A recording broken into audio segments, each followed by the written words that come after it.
Hi there, YouTubers. Robert Llewellyn here with a bit of a telly talk. Now, ranting is quite fun. It does seem to get a reaction if you have a little rant. I had a rant a couple of weeks ago about the iPlayer, the BBC iPlayer. And a man I met, who I've mentioned before, one of the Newsnight presenters, Jeremy Paxman, has just had an Uber rant at the Edinburgh Television Festival. The McTaggart Memorial Lecture is a sort of keynote speech at the Edinburgh Festival. I've attended a couple of them in the past. Now, they are usually quite good because it's usually some sort of fairly hefty weight TV person. Very often not someone you see on the screen. An industry heavyweight, I think they're referred to. But old Paxo got up on the stand and had a really good go at the television industry. But one of the interesting things about the BBC, which is certainly what Jeremy Paxman was having a go at, was and certainly you experience it as a content producer. You experience it if you try and get something commissioned, because to find the person in the office, and it's a big office, it's a huge office, it's a small city. The BBC headquarters are called White City, and they're not joking, it is enormous. Although that is the area in London that the office is in. Okay, fair enough, someone's going to point that out. Someone will go, no, in fact you'll find that it is called White City and it was named thus before the BBC were in that location. That's one of the problems. There are, as in any bureaucracy, layer upon layer upon layer of staff that you're not quite sure what they do. And as you get to know them and as you get older, you realise they're not quite sure what they do either. And to understand the commissioning process within the BBC, I would say it's impossible. What it was all about, what Paxman's thing was really all about, was integrity. And was that thing where, I mean, for those of you old enough to remember, 20 years ago, you watched a documentary on the television, and it tended to be, you know, the broadsheet newspapers and the television were the two places that you could find out actual stuff. You know, you would discover that the 3 Mile Island disaster in America, where a nuclear power station almost melted through to the centre of the earth.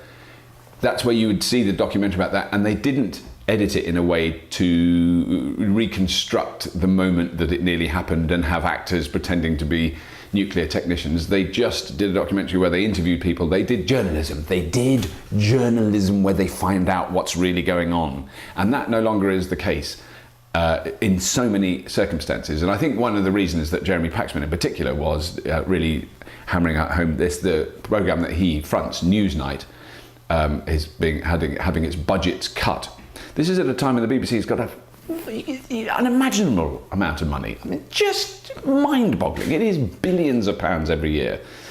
But they're cutting back on making programmes because above the programme, and I mean, it's something I've witnessed, and it's something I've witnessed at first hand, there will be layer upon layer upon layer of management, of people who have meetings and focus groups and strategy sessions in big hotels to work out the future of programming. Basically, you know, they're probably trying to work out how to get more phone-ins, how to get people to trust them. The general public did trust the television industry, and they thought if they rang up and voted on a thing like Big Brother, that made a difference, that there was some interactivity. What I think is that there's a fantasy in broadcasting, in mainstream linear television, that there is interaction between the viewer and the TV company. And there isn't, you know, because you've got the red button on your remote control, so you can press that and you can vote and you can interact.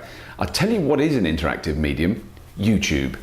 That's interactive, because when I put something up on YouTube, people say to me, God, you fucking whine on like a whiner, you dumb fuck, or something like that. I love those comments, and I leave them on there.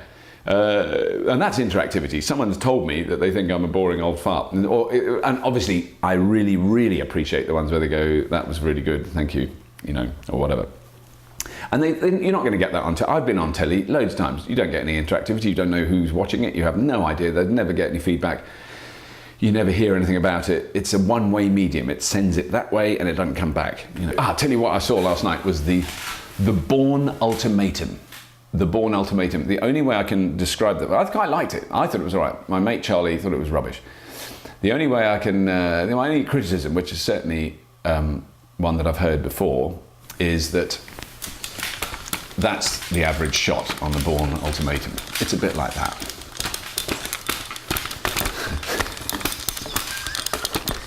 I don't know where she is, but I'm gonna find her.